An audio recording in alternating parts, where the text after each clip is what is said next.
ಸ್ನೇಹಿತರೆ ನಮಸ್ಕಾರ. ದಶಮಹಾವಿದ್ಯೆಯ ವಿಡಿಯೋ ಸರಣಿಗೆ ನಿಮಗೆ ಸ್ವಾಗತ.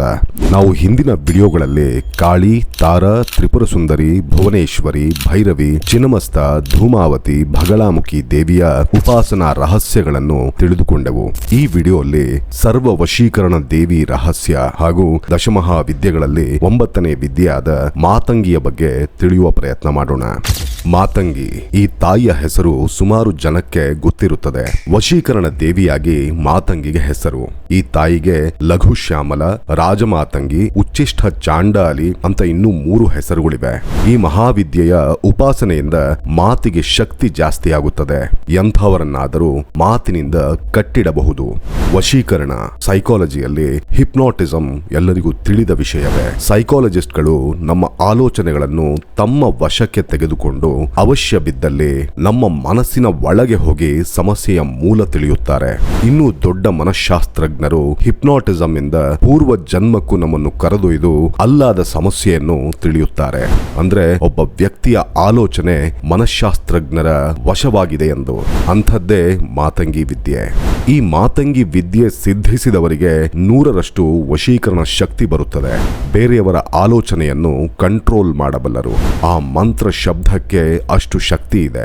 ಮಾತಂಗಿ ದೇವಿಯ ವಿಗ್ರಹ ನೋಡುವುದಕ್ಕೆ ಶಾಂತ ರೂಪವಾಗಿ ಇರುತ್ತದೆ. ಒಂದು ಆಸನದ ಮೇಲೆ ಅಮ್ಮ ಕೂತಿರುತ್ತಾರೆ. ಪಕ್ಕದಲ್ಲೇ ಗಿಣಿ ಇರುತ್ತದೆ.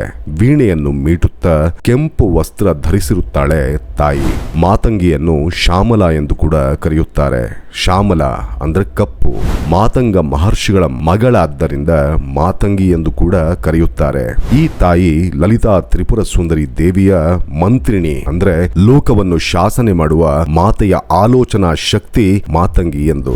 ಮಣಿದ್ವೀಪದಲ್ಲಿ ಲಲಿತಾ ತ್ರಿಪುರ ಸುಂದರಿ ದೇವಿ ನಿವಾಸವಿರುತ್ತಾಳೆ ಎಂದು ಪುರಾಣಗಳು ಹೇಳುತ್ತವೆ. ಇದೇ ದ್ವೀಪದಲ್ಲಿ ಶ್ಯಾಮಲಾ ರೂಪದಲ್ಲಿ ಮಾತಂಗಿಯೂ ನಿವಾಸವಿರುತ್ತಾಳೆ.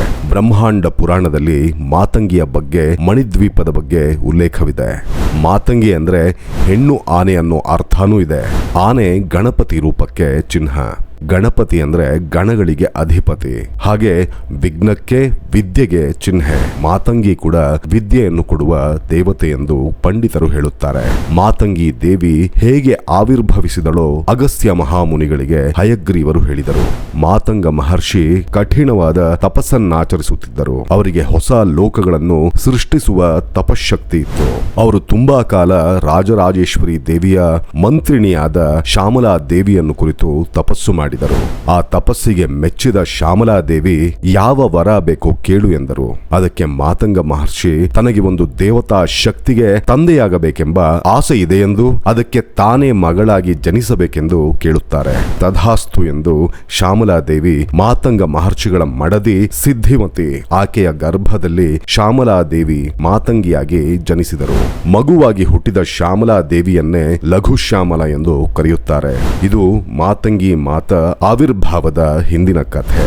ಲಲಿತಾ ದೇವಿ ನಿವಾಸವಿರುವ ಮಣಿದ್ವೀಪದಲ್ಲಿರುವ ಬಂಗಾರದ ಪ್ರಾಕಾರವೇ ಶ್ಯಾಮಲಾ ದೇವಿ ನಿವಾಸ ಸ್ಥಾನ. ಆ ಪ್ರಾಕಾರದಲ್ಲಿರುವ ಕದಂಬ ವನದಲ್ಲಿ ಶ್ಯಾಮಲಾ ದೇವಿ ನಿವಾಸವಿರುತ್ತಾರೆ. ದಶಮಹಾವಿದ್ಯೆಯಲ್ಲಿ ಭಗಳಾಮುಖಿ ವಾಕ್ ಸ್ತಂಭನವನ್ನು ಮಾಡುತ್ತಾಳೆ. ಮಾತಂಗಿ ವಾಕ್ ಪ್ರವಾಹವನ್ನು ಪ್ರಸಾದಿಸುತ್ತಾಳೆ. ಮಾತಂಗಿ ಉಪಾಸನೆ ಮಾಡಿದವರು ಸಂಗೀತ, ಸಾಹಿತ್ಯ ಕ್ಷೇತ್ರಗಳಲ್ಲಿ ಹೆಸರು ಮಾಡುತ್ತಾರೆ. ಪಂಡಿತರಾಗಿ ಒಳ್ಳೆ ಸ್ಥಾನದಲ್ಲಿರುತ್ತಾರೆ. ಕಾಳಿ ಭಕ್ತನಾದ ಕಾಳಿದಾಸ ಮಾತಂಗಿ ಉಪಾಸನೆಯನ್ನು ಮಾಡಿದ್ದ. ಆ ತಾಯಿಯ ಅನುಗ್ರಹದಿಂದಲೇ ಪ್ರಖ್ಯಾತ ಕವಿಯಾದ.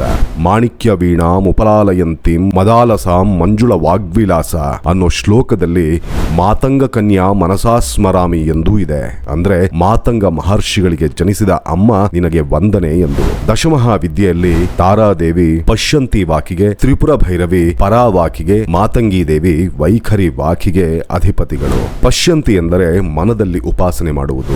ವೈಖರಿ ಎಂದರೆ ಜೋರಾಗಿ ಉಪಾಸನೆ ಮಾಡುವುದು. ಅಂದ್ರೆ ಶ್ಲೋಕಗಳ ಮುಖಾಂತರ, ಹಾಡಿನ ಹಾಗೂ ಸಂಗೀತದ ಮುಖಾಂತರ ಉಪಾಸನೆ ಮಾಡುವುದು. ಇಂಥ ಶಕ್ತಿ ಮಾತಂಗಿ ಉಪಾಸನೆಯಿಂದ ಸಿದ್ಧಿಸುತ್ತದೆ. ಸರಸ್ವತಿ ದೇವಿಯ ತಾಂತ್ರಿಕ ರೂಪವೇ ಮಾತಂಗಿ. ಇದೇ ಕಾರಣಕ್ಕೆ ತಾಯಿಯ ಕೈಯಲ್ಲಿ ವೇದಗಳಿರುತ್ತದೆ. ಮಾತಂಗಿ ಬೀಜ ಮಂತ್ರಗಳಲ್ಲಿ ಸರಸ್ವತಿ ದೇವಿಯ ಬೀಜ ಬೀಜ ಮಂತ್ರಗಳು ಇರುತ್ತದೆ. ಹಾಗೆ ಕವಿತ್ವ ಪ್ರಧಾಯಿನಿಯಾಗಿ ಸಂಗೀತ ಸಾಹಿತ್ಯಗಳಲ್ಲಿ ಎಲ್ಲರನ್ನೂ ವಶವಾಗಿಟ್ಟುಕೊಳ್ಳುವ ಶಕ್ತಿ ಕೊಡುತ್ತಾಳೆ. ಈ ದೇವಿಯ ಉಪಾಸನೆ ವಿಚಿತ್ರವಾಗಿರುತ್ತದೆ. ಕೆಲ ಮಂತ್ರಗಳು ತಾಂಬೂಲ ತಿನ್ನುತ್ತಾ ಮಾಡಬೇಕು. ಹಾಗೆ ತಿಂದ ನಂತರ ಮಿಕ್ಕ ಅನ್ನವನ್ನು ಅಥವಾ ಉಚ್ಛಿಷ್ಟವನ್ನು ಮಾತಂಗಿಗೆ ಪ್ರಸಾದವಾಗಿ ಇಡುತ್ತಾರೆ. ಇದನ್ನು ಬಲಿ ಅಂತಾರೆ. ಬಲಿ ಅಂದ್ರೆ ಜೀವ ಹಿಂಸೆ ಅಲ್ಲ.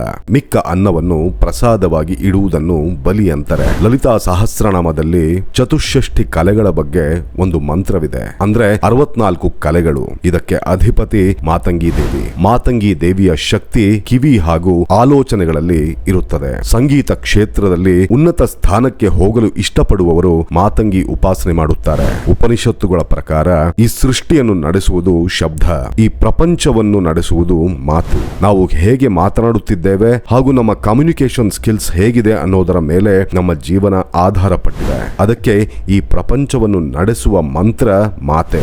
ಲಲಿತಾ ತ್ರಿಪುರ ಸುಂದರಿ ದೇವಿಯ ಮಾತು ಹಾಗೂ ಆಲೋಚನೆಯೇ ಮಾತಂಗಿ. ಅಂಥ ಅಮ್ಮನವರೇ ತನ್ನ ಮಾತಾಗಿ ಆಲೋಚನೆಯಾಗಿ ಮಾತಂಗಿಯನ್ನು ನಿಯಮಿಸಿದ್ದಾರೆ ಎಂದರೆ ನೀವೇ ಯೋಚನೆ ಮಾಡಿ ಮಾತಂಗಿ ದೇವಿಯ ಶಕ್ತಿ ಏನು ಅಂತ. ಸ್ನೇಹಿತರೆ, ಇದು ಇಂದಿನ ವಿಡಿಯೋ. ಮುಂದಿನ ಹಾಗೂ ದಶಮಹಾವಿದ್ಯೆಗಳಲ್ಲಿ 10ನೆಯ ಹಾಗೂ ಕಡೆಯ ಮಹಾವಿದ್ಯೆ ಕಮಲಾತ್ಮಿಕಾ ಮಾತೆಯ ಬಗ್ಗೆ ತಿಳಿಯೋಣ. ಸರ್ವಂ ಶಿವಾರ್ಪಣಮಸ್ತು. ಅರುಣಾಚಲ ಶಿವ. ಸ್ನೇಹಿತರೆ, ಇಲ್ಲಿಯವರೆಗೂ ನೀವು ಈ ವಿಡಿಯೋ ನೋಡಿದ್ದೀರಾ ಅಂದರೆ ಈ ವಿಡಿಯೋ ನಿಮಗೆ ಇಷ್ಟವಾಗಿದೆ ಎಂದು ಭಾವಿಸ್ತಿದ್ದೇನೆ. ಇಂತಹ ಇನ್ನಷ್ಟು ವಿಡಿಯೋಗಳು ನೋಡುವ ಹಂಬಲ ನಿಮಗಿದ್ರೆ ದಯವಿಟ್ಟು ಈಗಲೇ ಈ ವಿಡಿಯೋನು ಲೈಕ್ ಮಾಡಿ, ಶೇರ್ ಮಾಡಿ ಹಾಗೂ ನಮ್ಮ ಚಾನಲನ್ನು ಸಬ್ಸ್ಕ್ರೈಬ್ ಮಾಡ್ಕೊಳ್ಳೋದು ಮಾತ್ರ ಮರಿಬೇಡಿ. ಮುಂದಿನ ವಿಡಿಯೋಲ್ಲಿ ಮತ್ತೆ ಸಿಗೋಣ. ಅರುಣಾಚಲ ಶಿವ.